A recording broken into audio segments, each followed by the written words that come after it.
What's up, everyone? This is Raphael Garcia here with Schwan for episode 222 of the MMA Ratings Podcast. And we have a couple of different things to talk about today, including the fights from this past weekend and previewing the fights this weekend. But before we do that, as always, I want to thank you for taking the time to listen to this show.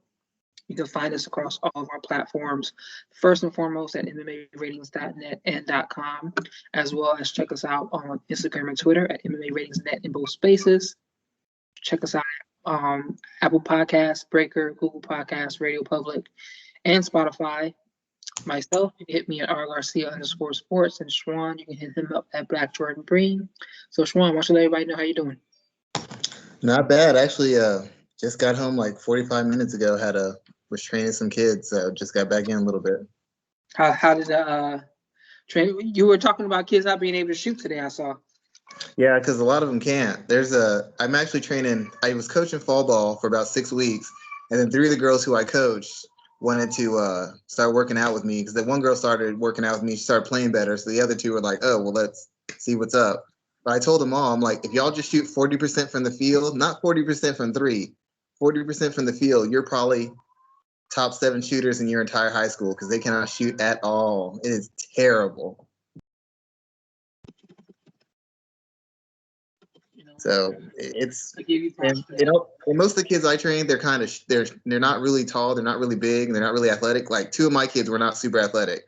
So like a lot of people make their reputation because they coached a 6 foot tall girl or a 6'7" guy, and they got him 20 points a game. And I'm like, they're the fastest and biggest kids in the school. That's not that hard. Like one of my daughters wasn't one of the fastest people in her own family, and she was still averaging 14 and 10 against good competition. So like when somebody tells me, oh, this other kid, he got 14 and 10, I'm like 6'4" and the fastest kid in the district, they should be getting like 20 and 20.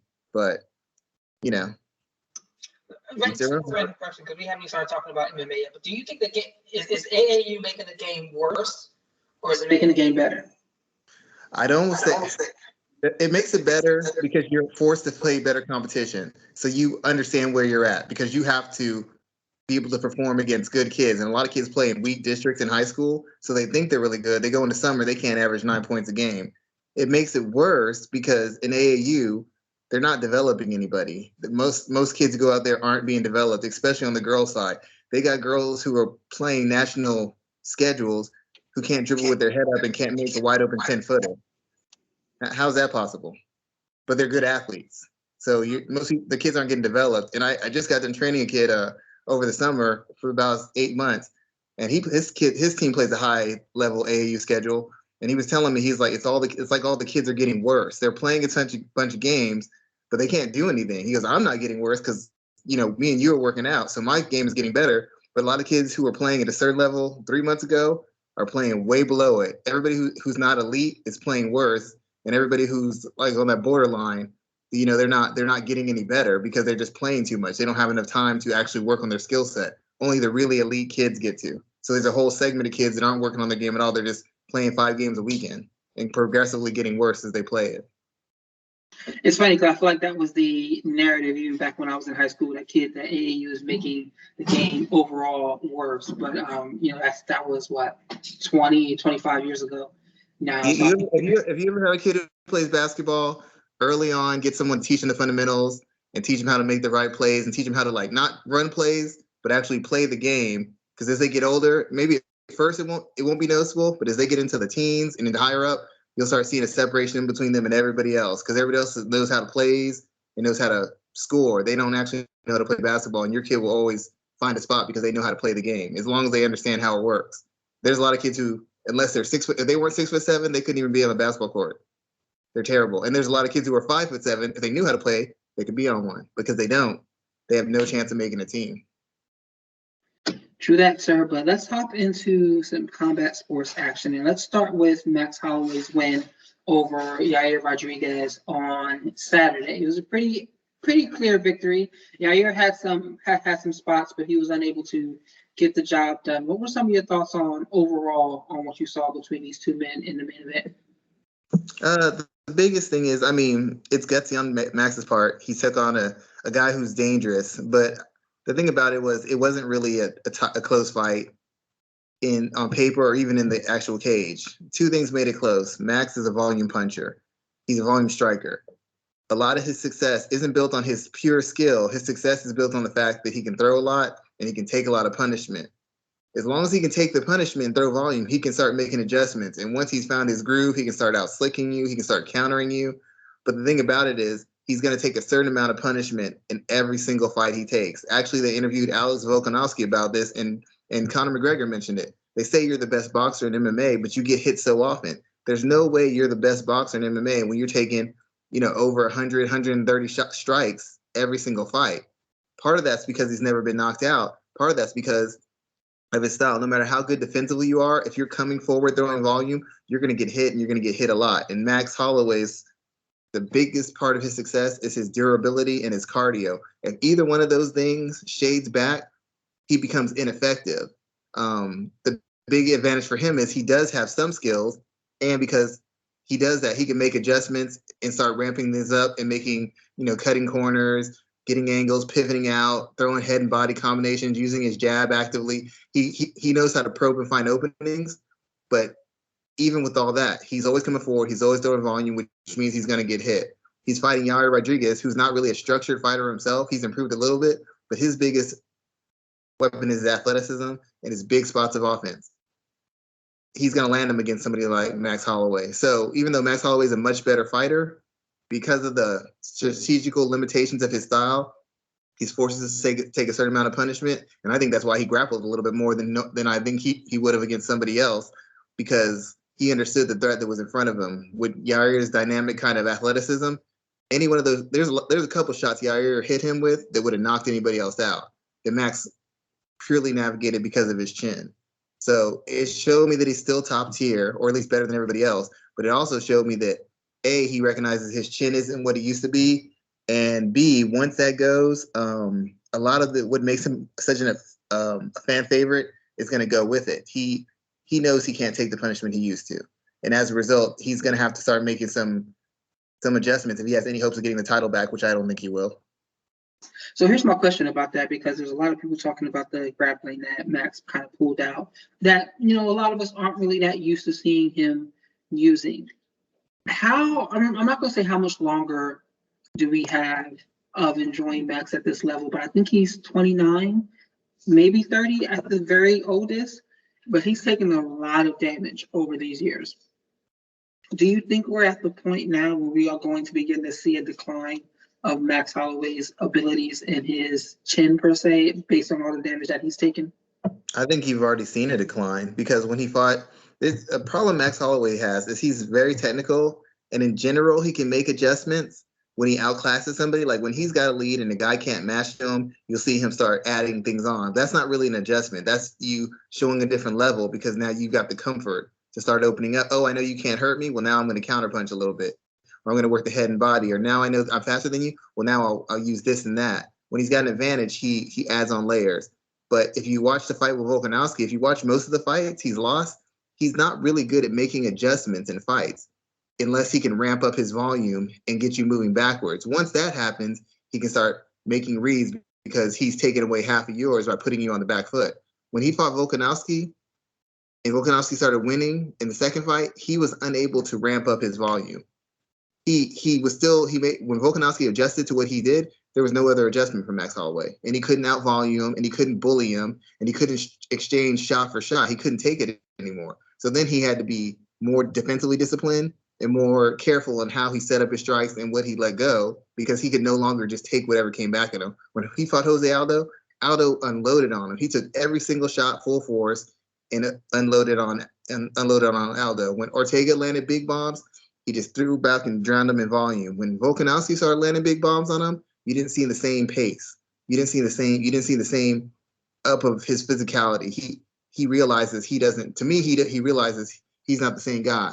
So now he's gonna have to start exploring other aspects of his skill set so that he can still compete at the highest level. If he had to just strictly strike with Yair and he couldn't take him down, I'm not saying he doesn't beat him. I'm saying that fight gets real, real close. There's a reason he took him down. It's not just because it's a hole in his game. There's a reason he took him down.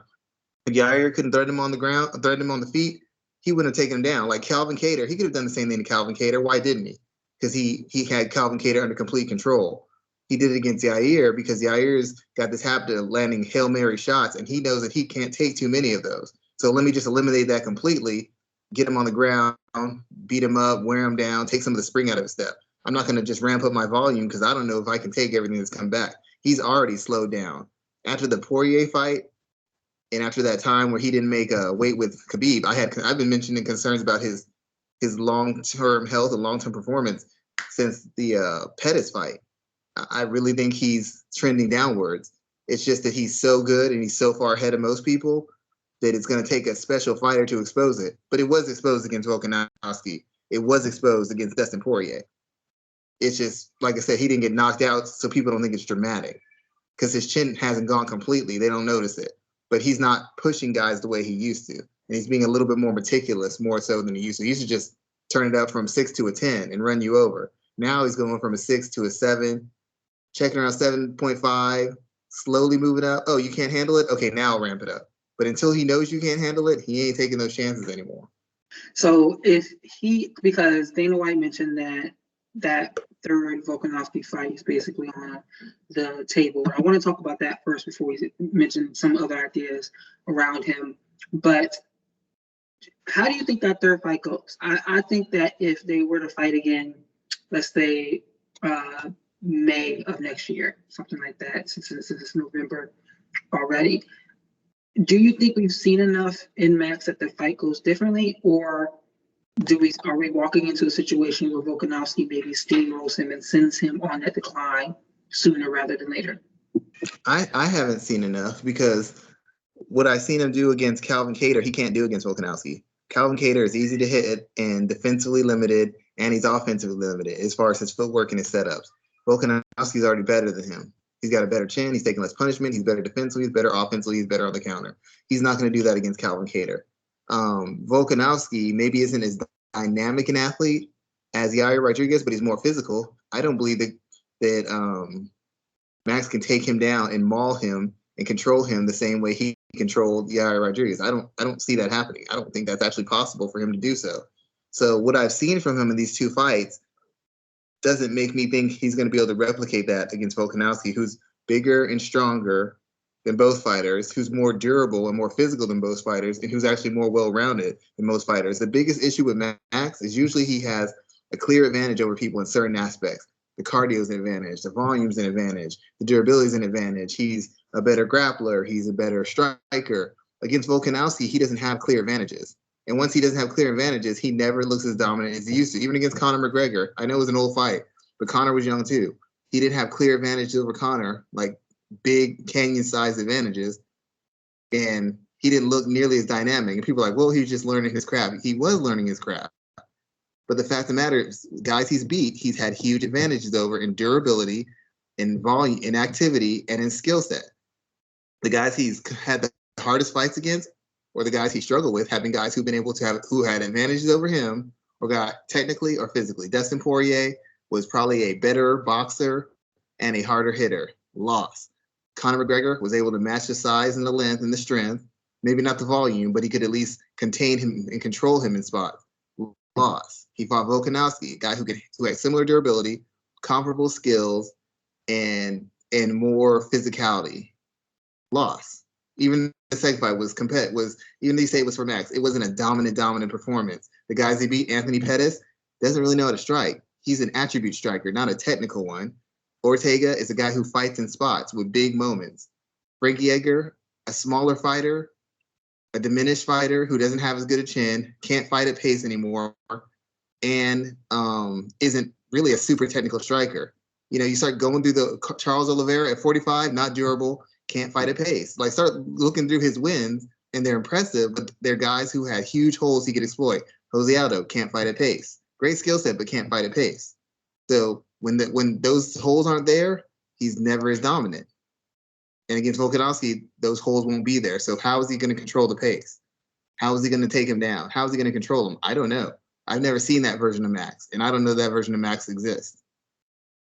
So before we move on to the next topic from Saturday's fights, I want to ask one question because Holloway brought up an interesting point. He does have a win over Charles Oliveira. So he painted the picture that if Oliveira was to defeat Dustin Poirier, that he thinks he wants to throw his name into that sweepstakes to fight Oliveira for the 155-pound title. How do you think that fight goes now, seeing how compared to when they fought, what was that, 5 years ago? And it wasn't even really a real fight because Oliveira injured his neck or something like that, and it was called off pretty quickly. How do you think that fight goes this time around?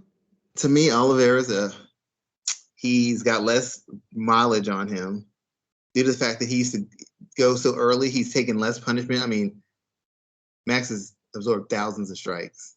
Oliveira's actually improved. I mean, he's still fundamentally the same fighter, but defensively he's better. Offensively, he's sharper, so he doesn't leave himself as open. And because his defense has gotten better, when he gets rocked or hurt, he's able to navigate that and counter whether it's with his grappling or his striking. So he's actually improved. I don't think at 55, because if Holloway did it, he'd move right up. He doesn't have big power at 55. You know, he landed a lot on Dustin Poirier, and I don't remember, except for the body work, I don't really remember him slowing Dustin Poirier down or keeping Dustin Poirier off him. Charles Oliveira hits hard at that weight class. Charles Oliveira is physically dynamic and has a lot of physicality at that weight class. If Holloway worked his way up and kind of conditioned himself and took some time, maybe those physical advantages wouldn't be as great. But if he just jumps right up, there's a lot of 55ers who can physically bully him and move him around. And last time he was at 55, every time he got touched, we're not used to seeing Holloway marked up after fights. When he fought Dustin Poirier, he looked like he had been in a fight. His face was all marked up. And you're not used to seeing that. He took shots from Jose Aldo like it was nothing. He didn't take shots from Dustin Poirier like it was nothing. And he won't take shots from Oliveira like it's nothing, or Chandler, or Gaethje, or McGregor. I mean, there's a storyline in it. But at this stage, I don't know. I see him beating Oliveira. I just don't see him doing it. Yeah, I think it will be an interesting fight based on the story around that. But I think Oliveira's gotten a lot better too. And I'm really starting to get concerned over the amount of damage that Holloway has taken. And now I'm kind of curious to see when that fight was, because I remember being excited when it was booked, and I remember watching it and looking at the way it played out. I was like, that's really all we got. So they fought back in 2015. Yeah, I was right, about 6 years ago, and it went less than 2 minutes because Oliveira had an injury to his throat. What else stood out from Saturday's card for you? Well, the main thing, I mean, once again, even though he lost, you have to give Mr. Rodriguez his fair share of praise for his improvement. Unlike a lot of people, he did improve. His defense is slightly better. His footwork, his activities improved. He counters right away instead of just waiting for a big moment to explode. He set his shots up a little bit better. They weren't great, but he set his shots a little bit better. His grappling is still terrible. His wrestling is still terrible, but he did show he's trending in the right direction. He's still young enough and athletic enough to make a run for a title if he approaches this right and stays on the right path. As far as other things I saw in there, Cynthia Calvillo's loss to Andrea Lee was particularly damning because Andrea Lee is not a big puncher. She's a volume puncher, and volume matters, but that's attrition. That's damage through attrition. Cynthia Calvillo got stopped by Andrea Lee, and it looked like something was wrong with her. I don't know if it's to the body, but she seemed to be reacting very badly to the punishment. And I'm not sure if she got hurt in camp, but one of my concerns was she had just gotten beaten up by Jessica Andrade, like what, a month ago, 2 months ago? Couldn't have been that long ago. But she took a beating against Jessica Andrade, and I wasn't sure that she was mentally recovered or physically recovered. And if she was, I felt she could win this fight because Andrea Lee has lost to multiple grapplers and wrestlers, Lauren Murphy, Roxy Modafari, the list goes on. And she's not particularly super physical, so I felt that Calvillo could control her with the boxing, get in on her, take her down, and maybe work her over or win a decision. But that was if Calvillo was 100%. That was if Calvillo was locked in 100%. I don't think she was physically 100% or locked in. She seemed off. She seemed to step slow. She seemed like she couldn't take any punches, and she didn't seem like she had any physicality. She couldn't even hold clinches against Andrea Lee. So that's a really great win for Andrea Lee. She now is in the sweepstakes to fight Valentina, and she finished Valentina's sister. So the way Valentina's cleaning out that division is like how Mighty Mouse did before her. So Mighty Mouse would get a new. You could challenge Mighty Mouse after 2 fights because he's just wiping everybody out. She has a legit argument to call for Valentina. I beat your sister. I beat this other contender. Andrade has already lost. Chukagan's not getting another shot. Jessica I's nowhere near another shot. Liz Carmouche's another division. Andrea Lee could probably challenge for a title off of these two. She wins one more. She's got to be the leader in the clubhouse for a title fight against Valentina. It's interesting because if you look at Calvillo's record, she was undefeated when she came into the UFC. She won 3 straight. Yep, she won 3 straight in the UFC, beating Joanne Calderwood, who is a title, basically in title contention conversations. She dropped that fight to Carla Esparza, wins 2 more, has a draw with Marina Rodriguez, who's another fighter in title contention, then beats Jessica I after she came off of a title shot. But now she's dropped 3 straight and she's 34. We know that fighters tend to start to decline around 34 and 35. Do we think we've seen the best of her? Probably have. She was never a great athlete in the first place, never blessed with huge punching power. She just had a very set skill set and an identity as a fighter that allowed her. She was more of an active counter puncher. She's actually improved her boxing a little bit, but she doesn't have the power just to wipe girls out. She's never been super physically punishing where she can just throw girls around. And you move her up a weight class and some of those physical advantages go away even more so. I mean, Katlyn Chukagan was able to defend takedowns, fight her off in clinches, and back her up with strikes. Jessica Andrade just ran over. And Andrea Lee, who is one of the lightest hitting fighters in the world, stopped her pretty easily. So she might really be on her way out. She has nothing to be ashamed of. She was close to a title. She beat some big names. She was on a run and had a legitimate ranking as a fighter, but unless she makes a huge advancement skill-wise, and I don't know if that's going to happen at this age, she doesn't have the durability or physicality to go on any sort of big run. I mean, like, she's already lost 3 fights in a row. She'd have to win at least 3 more just to even be considered. Now, I know that goes against what I said because I'm like, well, Andrea Lee should be up for a title fight. But if you look at the people Lauren Murphy beat on the way to her title fight, a win over Calvillo on a 3-fight losing streak is still better than 90% of what Lauren Murphy did to get her fight. Good stuff there, sir. Looking at, for me, what stood out for me was Sonya Dawn picking up a win over Julio Arce. Arce was one of the first individuals I interviewed for MMA ratings years ago, and he was on a pretty good run, but he got stopped, I think, by a head kick on Saturday. He got stopped by head kicking and punches. I'm really interested in what they do with Song Yadong next. They got him sitting at number 14 now, which I think is a little low, looking at what he's done with his resume so far. But I'm interested in seeing what they do with him next. He's still only 23 years old, and he's out there training with those Team Alpha Male guys, and he takes a lot of damage sometimes, it seems like, but he finds out a way to win. I mean, he's 4, 5, 6, 7. He's 7-1-1 in the UFC so far. Because I still think 14 is kind of low for him. But that's my only concern about him. Will he hold up for when he finally gets into that elite competition? Like the Korean Superboy was in war after war after war. Then when he finally started getting up, he had like one fight with an elite guy, and then he just started getting beat up left and right. Same thing with Mike Perry. He beat up war. He finally gets to the elite level. He was elite for like a couple of fights, and then he just started losing and looking worse every time because the world class in him had been beaten out. And Yadong takes a lot, like all his fights are like potential fight of the night type fights. And you can't maintain that, especially if you're at a camp like Alpha Male. You know what kind of sparring sessions they're having.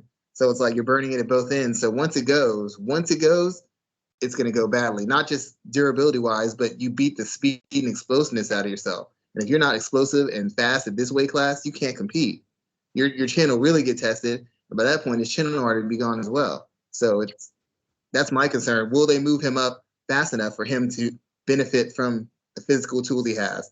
If he's at 14, he's got at least another 4 fights, and they're going to be against increasingly difficult guys, which means he's going to be taking increasingly higher levels of punishment before he even gets to that top 10-ish top person. Yeah, if I was in his corner, I would be calling out Marlon Moraes, who's sitting at number 9. Right? That's a good pick. I think that's a winnable fight, and he could probably put on a show with that and get pushed into the top 10. If he gets at the first round, he probably wins that fight for sure. Definitely that. So let's move on and let's talk about some other action or what other news coming out this week. We will move into boxing before going back to UFC for this weekend. But I want to talk about the Terence Crawford Sean Porter fight, which they're scheduled to fight on Saturday. Why should boxing fans be interested in this contest? Well, the main reason is everybody's been told basically that Terence Crawford and Errol Spence are the best two fighters in the weight class, possibly 2 pound for pound entrants. There's an argument against that for both guys, but ultimately that's what's been told. That's what's been sold as. Terence Crawford has not faced any elite guy at 47. He fought the Mean Machine, Ilgauskas. He fought Benavidez. He fought Kell Brook and Amir Khan, but they were elite welterweights like 8 years ago. When he fought them, they didn't have anything left for him. So Sean Porter is going to be the first elite welterweight he faced as far as athleticism and as far as accomplishment. Sean Porter is a former champion, might even be a 2-time former champion. He's beaten Danny Garcia.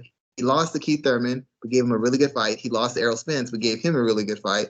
And he's beaten pretty much everybody else in between. So he's as close as you can be to elite with multiple losses on his record, but he's only lost to really the best guys in division. So this is going to be the chance where we see is Terence Crawford, what he's been sold as, is this technical boxer with a mean streak who knocks people out, or has been oversold because he's been knocking out guys whose chin is gone and no longer have the awareness or the physical talent to hold court with him in a ring. As far as Porter, on his side, he's always a good fight. He really hasn't ever been in a bad fight, not in a long time. His fight against Spence was good. Fight against Garcia was good. Fight against Thurman was good. Fight against Ugas was a little awkward, but once again, it was still good. Fight against Kell Brook was good. He really hasn't been in a lot of bad fights, and he's got the size and strength to where Crawford likes to walk people down and physically bully them and break them down and intimidate them. And I've never seen anybody really break Sean Porter down or physically intimidate him. So it'll be interesting to see what happens to Crawford when he can't do the things he wants to do as often or at all. And that's what makes the fight interesting, because you're going to see Crawford against a real challenge, a guy who you know how good he is. You know where he ranks. And this is Crawford's chance to show, hey, I'm just as good as Spence. I'm just as good as better. Let me get rid of this guy. But if he loses to him, a lot of Crawford's run at 47, people aren't going to buy it. If he beats Porter and does it in an impressive fashion, it's just going to fan the fires for him to get another PBC fighter or hopefully get Spence right away.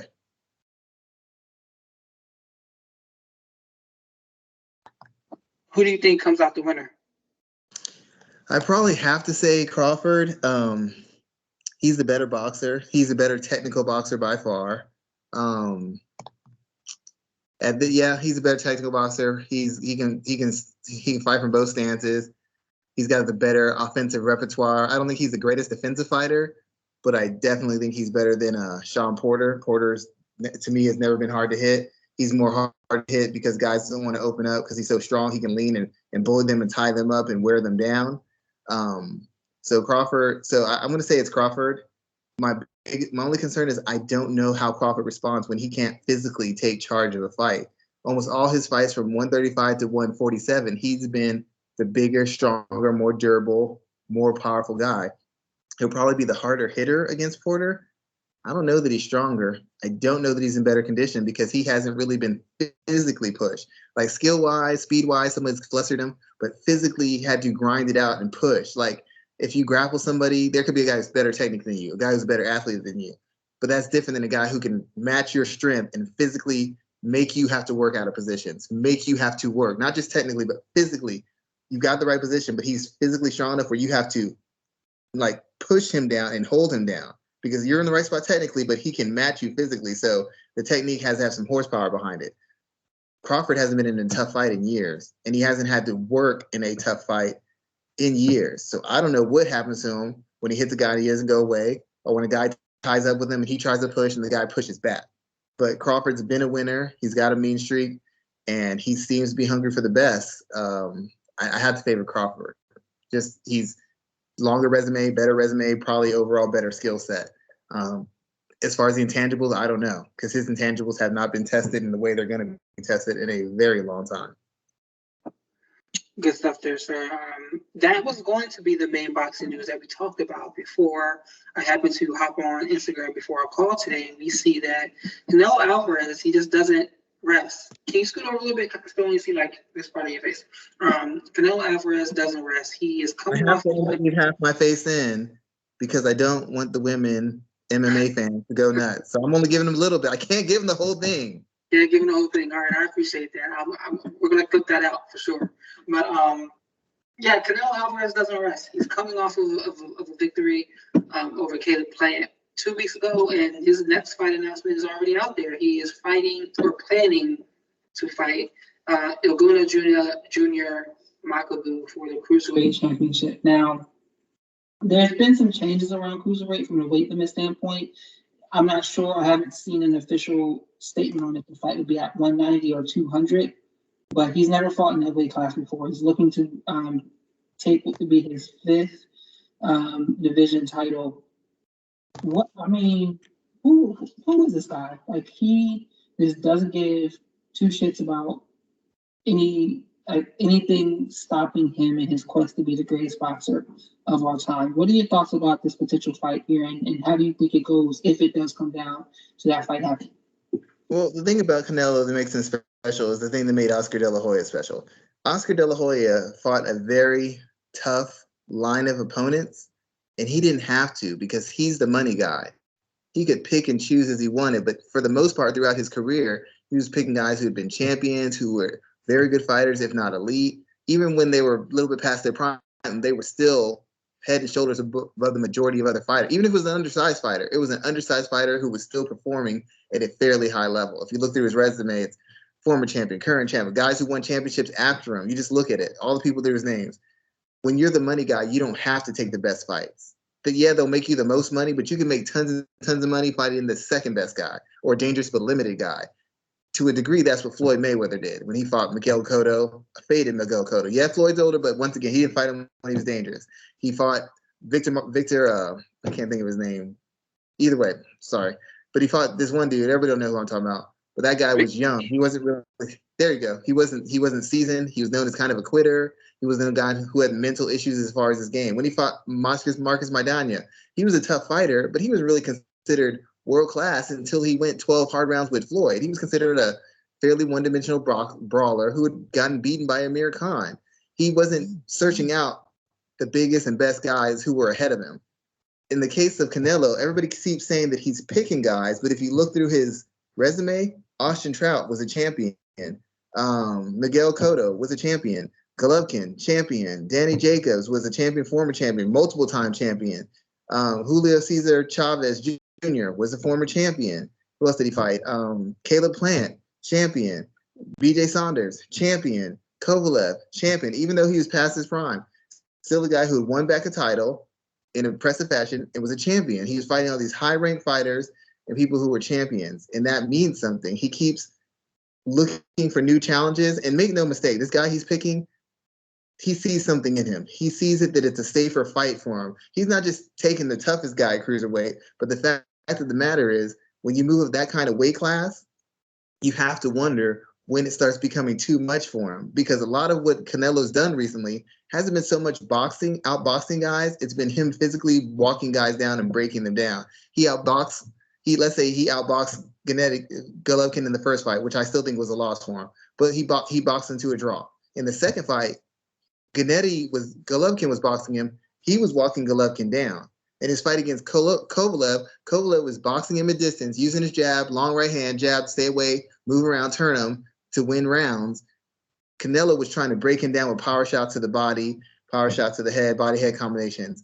Erislandy Lara was outboxing him. So Canelo started walking him down and punishing to the body, then throwing body-head combinations. Another top guy he beat. In the case of Caleb Plant, a guy who was a slick, mobile boxer who had some length, what was it done? He outboxed him in spots, had Canelo missing, sticking his jab, increasing the distance, and slowly Canelo started breaking him down to the body, backing him up to the ring ropes, and making him fight. And that's where he beat him. He outfought him. He broke him down. He bullied him. He broke him down over the distance.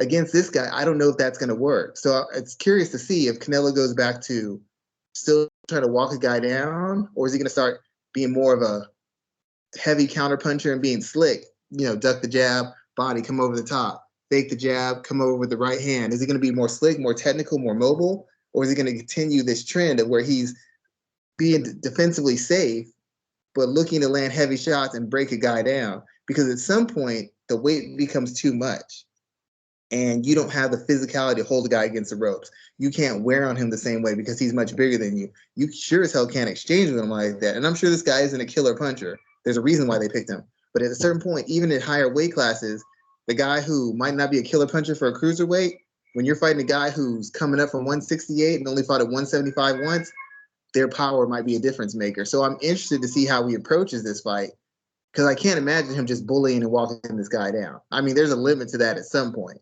There's got to be some kind of limit to it at some point. You didn't see it against Caleb Plant, because Caleb Plant isn't really a guy who's a physical fighter, and he's never really faced a guy who could pressure him because he's always been so much better than the guys he's faced. Canelo will be a better fighter than this guy, but at some point, size, weight, and strength play a part in it. We saw that with Fury against Wilder. Chocolate, be quiet. So question for you there. How dangerous of a fight is this for Canelo, especially if it's at 200 pounds? What do you think he'll look like that heavy? I think his last fight was at, what, 178? Last fight was actually 168. 168, yeah. So that's 32 pounds. How do you think he'll look at 200 pounds, 190? And do you think that this is a very dangerous fight for him? I think any fight, when you go to that much of a jump, is dangerous because, like I said, he likes to walk guys down. I don't know that he can do that. I don't know if he can win these exchanges. Even if the guy's not a big puncher, at some point, he's used to taking punches from guys 20 to 30 pounds heavier than you. You're used to taking punches from guys 20 to 30 pounds lighter. If I'm anything, if I'm him, I'm not going up that full weight. I'm trying to keep as much as a cardio and mobility advantages I have, because I can't imagine him physically just pushing this guy around for 12 rounds. I can't imagine him winning every exchange for 12 rounds against a guy who's probably going to come in weighing at least 25 pounds heavier than him. It just doesn't make any sense. I would try and be technical and deliberate what I'm doing, make sure I could keep a high pace, because I don't see him just walking him down. He could walk him down in spots if he maybe after he hurts him or exhausts him, but I can't see him just doing that from beginning to end. It would amaze me. And I don't know a lot about this fight. I have to do some research, but just with the weight difference in and of itself should be enough to eliminate a lot of what he likes to do, or at least make him have to put a cap on it as far as how relentless he is in pressuring a guy. Yeah, I'm really interested in seeing how this fight looks. I'm really interested to see how he manages that weight differential. I think that's going to be like really the story heading into this fight, and that's kind of what has caught my attention the most as we look forward to that. One thing I do like is that everybody's been waiting on the Canelo ship to come in.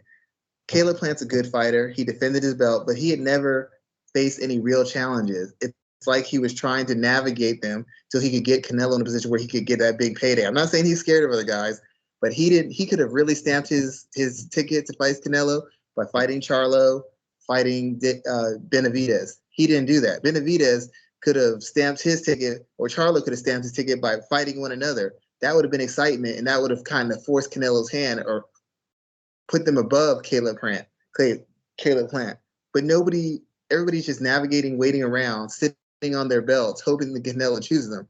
By moving up in a weight class, Canelo's actually doing a couple things. One, all those belts he won, I don't think he can't keep them. He's going to be competing unless they make a deal. So that means now these guys at 168 are going to have to fight for these belts and see if they can get them. And they're going to have to fight each other. Secondly, if Golovkin was waiting for that rematch with Canelo, he ain't coming back down to 160. That ain't ever happening now. So now Golovkin's going to have to start taking on some of these hungrier, young middleweights because there's no money fight for him at 160. He's going to have to fight whoever the biggest name or biggest threat is there, because there's no real money fight. Outside of Canelo coming back, there's no money fight. And unless he's planning on moving up to 168, there's really nothing that really appeals. So he's going to have to spend his last couple years fighting, or he's going to have to move up to fight somebody to get some of that cachet back. But essentially, in 2 different weight classes, things are going to start opening up because Canelo's no longer, or actually even in light heavyweight, there's guys who are trying to navigate for a Canelo fight. So in 3 weight classes, guys are going to have to start getting back to work because they're no longer going to just be able to sit on the sideline and say, I'll wait for Canelo, wait for Canelo. Now he's going to cruiserweight, and we don't know if how low he's ever coming back again. So now y'all have to go do your jobs and make interest in yourself instead of trying to hook onto the interest he's made by challenging him. That's all they're doing. Let me call out Canelo. Dude, make your own interest. Beat some top 5 guys, and then you can say it with your chest. But beating up, a 41-year-old former title challenger in the early 2000s doesn't do anything. So now these guys are gonna have to go create their own legacy, create their own interests, because he's no longer there for them to wait for. Good breakdown, as always, sir. Really appreciate your thoughts, sir. I'm looking forward to seeing what you see in Makabu as well from a threat assessment when we get to that as the fight gets closer. It's looking at it's going to be in May of next year. No saying where, but usually when it's a Mexican fighter in May, those fights tend to happen around Cinco de Mayo in New York. Hopefully that's the case, but we'll see. I want to talk about UFC Fight Night 198, which is this Saturday. And it's headlined by Miesha Tate and Ketlen Vieira. And this fight flew under the radar to me. I wasn't really kind of paying any full attention to it. And it's important because at bantamweight, Ketlen's sitting at 7, Miesha's at 8. And I think this is a real test to see what version of Miesha Tate are we getting. Now, are we getting the championship form version of her? Or are we getting like the Veterans Tour on her? She's here to basically make as much money as possible on her way out. What do you think? What are your thoughts about this fight here? And this should be a decent main event, right? It should be. I mean, the thing about the women's division is, the bantamweight division is super thin. I mean, let's face it. I think Marianne Renault was still a top 10 ranked bantamweight, if I recall correctly. And she was like on a 3-fight losing streak. I think she was in the top 15 when before we beat her. Yeah, or even top 15. But how are you in the top 15 with a 3-fight losing streak? I mean, that shouldn't really be possible. And she wasn't losing to the best in the division. She was losing to people who were some higher up, some lower up. The biggest thing, Miesha Tate has a chance of winning the bantamweight division. It's still super thin. I mean, Holly Holm, Amanda Nunes were close to the top when she was there. Raquel Pennington was fairly close to the top when she's there. Has much changed with that division since she's left? Like, really? No, I'm still sitting at 2. Jermaine Norangemi is at 1. Yep. Juliana Pena is at 4. I mean, the only thing that's really different is, Aspen Ladd's around, Ketlen Vieira's around. There's some younger names, Macy Chisholm. I mean, if you think about it, Sarah McMahon is still in the top 15, top 13, top 10, somewhere around there. She's actually number. Holly Holm, still top 10. Raquel Pennington, still in that top 10 to 13. Amanda Nunes is now the best, but she's still considered in the top. I mean, the same people who were there when she was there, except for, Jessica I and Liz Carmouche, who dropped weight classes.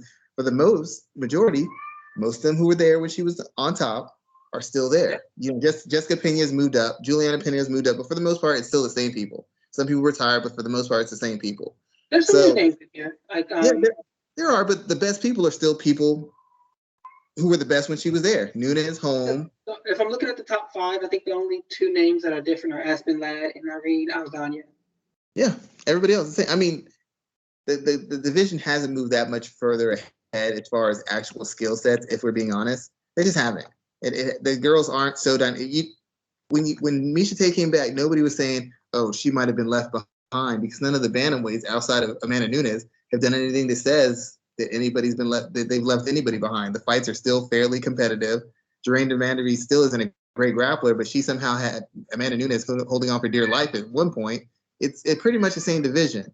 Miesha Tate is still one of the more experienced fighters who got one of the better resumes and who actually has the ability to make adjustments between rounds and inside of rounds. That's something the large majority of these girls don't have. More importantly, Miesha Tate's still one of the most prepared and highest IQ fighters in bantamweight. The issue is going to be what happens when she has to take some punishment or when she's in a bad spot, because a lot of her success was she would take abuse, but then she'd be able to find her way through it and start making her reads and making her adjustments. If she can no longer take that abuse, that's where the questions start coming in about who she is and how she is. Vera's a tough fighter. She's a strong fighter. She's a durable fighter, but she's tremendously low IQ. I mean, she's not Courtney Casey bad or Randa Marcus bad, but she ain't much better, man. I mean, she got out wrestled by Yana Kunitskaya. She let Yana Kunitskaya take her down and win rounds on her, all because she was trying to grapple with her instead of just throwing her off and getting up and beating her up on the feet. I have no idea why she just engaged in that. And Yana Kunitskaya isn't a physical fighter. She's not particularly strong. She's not dynamic. But for some reason, Caitlin Vera thought it'd be better to exchange on the ground and throw up submissions and get on her feet and beat the hell out of her like she was doing the first round. Blew my mind. Against Irina Aldana, she's getting into heavy exchanges with a much superior striker when she's actually as good or better athlete, physically stronger, and a grappler. She's trying to get in a firefight instead of looking for takedowns and clinches to wear on this big, long, mobile striker. It's mistakes like that which make me question her ability to beat someone like Tate, because she only seems to have so many ideas. So if Tate can navigate the physicality and the athleticism, Tate's just going to make reads and then start walking her down. Because Caitlin Vera she's improved her striking, but ultimately she's very much an attribute fighter, and she only has so many tricks. She only has so many setups. She runs out of ideas really quick, because the minute someone makes an adjustment, I've never seen her make a second adjustment.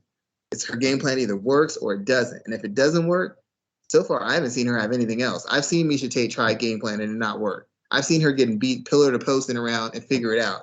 I've seen her almost get finished and come back and finish someone. I've never seen that from Ketlin. The minute the fight goes bad, she loses. The minute she's in a position to lose, she loses. The minute she's in a position to win, she just runs away with it. But she's never really worked her way out of really tough spots. I guess you could say against Sarah McMahon, but you know what Sarah McMahon does when she wrestles you. That's it. She doesn't really submit you or really punish you. She just kind of wrestles you. And if you can hang on long enough, she'll make a mistake. Miesha Tate's the kind of fighter that if you let her hang around long enough, she'll find the mistake in your game. So I'm going to favor Tate off experience and IQ. I don't know what kind of punishment she can take. And I know she's not going to have the fight completely her way like she did against Marion Renault. For the most part, she had that fight that way. And that is not going to exist in this fight. But if she can neutralize that or navigate it, she should win, possibly by stoppage, but at least by decision. Hopefully by decision. If she wins, does she get a title shot? I can't imagine so. I mean, Caitlin Vera and Marion Renault enough to get title shots nowadays. Once again, Amanda Nunes has cleared out the division, so maybe that works. But if I'm her, I wouldn't take that title fight. I'd be trying to fight. She needs to be sharp. She's not at her best, and she's only going to get one more shot at this. And personally, I think you know what? She might, because even if Nunes beats Pena, definitely if Pena beats Nunes, she's going to want that fight. But even if Nunes beats Pena, the fact of the matter is, I think when she goes down to 35, she's physically compromised. She's not the same fighter. She doesn't have the same power. She doesn't take shots the same. Her wrestling and her ground game, the skill's still there, but she's not as physically dominant. And that Durandamy fight is a chief example, because I know Durandamy got better. She didn't get that much better. She easily handled Durandamy the first couple times. And all of a sudden, she could barely get her down. Every time Durandamy touched her, she was on skates. And I think at one point, Durandamy didn't come super close, but she got closer than she should have ever gotten with a triangle. Against Amanda, imagine if Amanda Nunes got triangled by Durandamy. She'd have to quit the sport. That's like getting submitted by Conor McGregor. No, man, it's over for you. I'm never mentioning you as a contender. You need to retire, man. But I think she might, but I really feel like she needs at least another fight. She needs to be as sharp as she possibly can be. And she's in this for a title fight and money. So she's going to pick the path of least resistance that is going to prepare her to fight Nunes, because right now if she wins 2 fights in a row, she'll have all the momentum behind her. And after another 6 months of having to make the weight class, Nunes might be vulnerable. Nunes, if she can get through the first round, maybe she has something for Nunes. To be honest, I think if she would have got through the first round the first time with Nunes, she would have beaten her. I think she lost in the first round, if I recall correctly. But yeah, I think she needs at least one more fight. I don't know how sharp she is, and she's got to be able to take punishment, because against Nunes, she is going to get touched more than once. Yeah, I think that she should. That Holly Holm match is still sitting out there, and people kind of been clamoring about that. I don't think that that's the right fight for Tate, but Irina Aldana, Aspen Ladd, I think she can beat Aspen Ladd at Aldana. Say it again. I think she can beat Aldana too. Yeah, and she's sitting at number 3, so those could be some good options there. What else on this card stands out for you for Saturday? Always interested to see Michael Kisea. How do you say his name? Kisea? Chiesa. Yeah, there we go. Think house keys. Chiesa. Yeah. He's always he's kind of reinvented himself at welterweight. I mean, he doesn't have like a lot of signature wins at welterweight, but he's moved up and he's been dominant, if nothing else. He had the win against Condit, which was still a good win if you look back on it. Sanchez, the less said about that, the better. But Rafael dos Anjos, Carlos Condit, Neil Magny aren't elite level wins, but they are good wins against guys who were serviceable at welterweight. Now we need to see exactly who he is. He obviously wasn't enough against Luque. He lost in submission, which wasn't the greatest of looks. But we need to see him against an escalating opponent and see how far he's gone, because right now he's gotten by on his size and his grappling. We already know he could grapple. We already know he's big. The question is, does he have enough of a rounded out skill set to where when he can impose his will with his size and his grappling, he has enough to navigate rough spots or to create openings to get to the spots he needs to. He didn't have that against Luque. He wasn't able to do against Luque. And even the fights against Magny and Dos Anjos and Condit, they were fairly dominating wins, but they didn't leave the impression that I think he wanted to leave, that he's some kind of unstoppable force. And if he's not an unstoppable force at this weight class, I'm not quite sure how far he goes, because there's too many guys who can match his size and have at least good enough grappling skills where he's not going to have any easy submissions or easy escapes out of positions. So I'm hoping to see a little bit more growth as far as the transitions between ranges and a little bit more depth and structure to his overall striking, which I still think is a hole in his game. Yeah, I saw an interesting suggestion that he be the next guy to fight Khamzat Chimaev, which was an interesting idea to me. I think that his submissions definitely will be a threat. I'm not sure how the overall fight would play out. He's looked good at 170, since stopping the weight cut to 155. He certainly looked much better at 170 pounds, but I'm always interested in seeing how he continues to evolve, because he has looked better until he got caught in that Luque Bravo choke.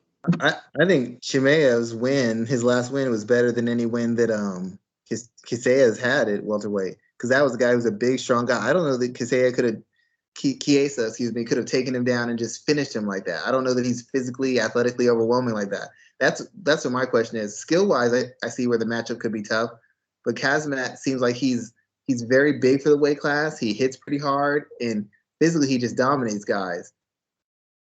Kisea has had a size advantage. What does he do when his size advantage is gone? Is he strong enough to slow Khamzat down or back him off? Especially on the feet. I've never seen anything on the feet that tells me he could do that. So I'm actually concerned myself, because in my opinion, the fight goes similar to all his fights. He runs up on him, hits him with some shots, takes him down, and just overwhelms him. Not because he's so much better skill-wise, but he was actually a fairly big middleweight who's now a huge welterweight. So one of Michael's best advantages, his length and his size, don't exist against this guy. And I don't know what he looks like I do know what he looks like when he doesn't have a dramatic physical advantage, and it's not great. My only argument is that I think that Michael Chiesa has a win over Neil Magny, who also beat the Jing Lian, the same guy who Khamzat beat, and Michael Chiesa basically dominated Neil Magny. I think that's probably his best win. I think that's better than the wins that Chimaev has.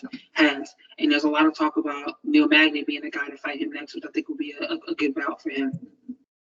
One thing else I want to talk about on this, they're having a fight between Luma Laboni and Lupi Godinez.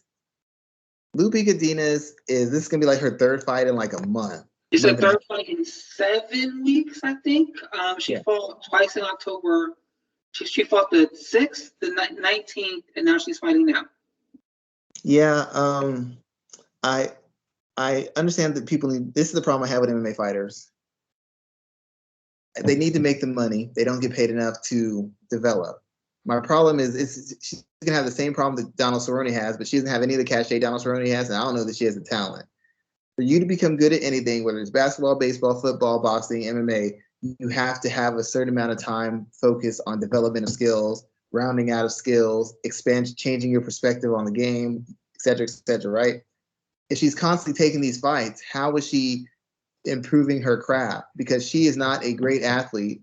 She's not a great physical force. She's not a great technician in any area. She's just not. How does she get further along in that if she's constantly taking fight after fight after fight after fight? It's going to be very hard to do so. And while she'll be making money on the short term and maybe increasing her name value, which is impressive, I don't know how it helps her as a fighter long term, because I see very harsh limitations for her physically. So if she's not making 1, 2, 3 steps forwards technically, I don't know that she's in the UFC a year or 2 years from now, because I don't know that she's progressing at the rate she needs to be anything more than a mid-card type fighter, because her opponent is another fairly low-ranked fighter who's the UFC is invested in, but who isn't really coming to her prime either. So if she loses to her, then what? You know, she's clearly shown she has limits. She clearly shows she has some IQ issues, and instead of addressing those issues, she's taking another fight. Yes, she'll be in shape. Yes, she'll be sharp. But this can't possibly be the best representation of herself. And by the time she has time to take steps to improve herself skill-wise, she might be out of the UFC and have to fight her way all the way back into it. So as a fighter, I get what she's doing, and business-wise, it's great. But as far as the business of being a fighter and developing your skill set, it sets a really bad precedent, because a lot of female fighters are already behind the curve technically. Yeah, the elite ones. I'm not talking about the elite ones. I'm talking about everybody else. They're already behind the curve. Taking a bunch of short notice fights doesn't do much to help you get ahead of that curve. You get a big win. Now you get thrown to the wolves. They beat the hell out of you. And now you're out of the UFC 2 or 3 months later. Look at Hannah Cipher. She took a lot of fights real quick. Where's she at? Ring. Gone. You know, look at the girl who used to be with Ronda Rousey. She came off a tough. She was inexperienced, kept throwing her in. She just kept getting the hell beat out of her. Soon as the UFC is not for development. That's on your camp, and that's on the fighter. So they're going to give you every opportunity to fight, because they're a fighting promotion. It's your job to give your fighter fights that can win, or give your fighter the time and resources necessary to improve so that they can win those fights. This fight, I guess, is winnable, and it should be exciting, but I think she needs a lot less exciting fights and a lot more fight skill so that she can make an extended run. And even if she wins this fight, I can't see her going on an extended run. I think she loses on Saturday. I mean, Luke Van B is not Luke. What's her name? Luke Van B. Yeah, there you go. She's not a bad fighter at all. She's coming off of a 2-fight win streak, and she knows how to, I hate to say point score, but she knows how to win fights on the scorecard. So I think it's an interesting contest, but I don't think Lupe wins on Saturday. If she can, and she's doing the UFC all these favors, she'll be 1-2 and 1-3 this year. I keep telling them, stop doing billionaires. The UFC does not see it as a favor. They see it as, I gave you an opportunity to get more money, to get another fight, to win, to help you. So I gave you an opportunity. You taking the fight and losing, just because you took the fight, I don't owe you anything. I gave you, because if you won it, it'd do great. It would do great good for you. I gave you an opportunity. Doing them a favor, I understand what they're trying to do, and you guys stay on their good side. But don't think that taking these short notice fights, like when they're like, oh, I saved the card, I saved the event. No, you didn't. To them, you did your job. And you'll get paid for doing your job. And if you win, you'll get paid for that. You're not getting paid just for taking a tough fight. Because if you wouldn't have taken it, we would have found someone else, or we just would have rescheduled it. And that's what people aren't understanding. Like I said, it should be a good fight.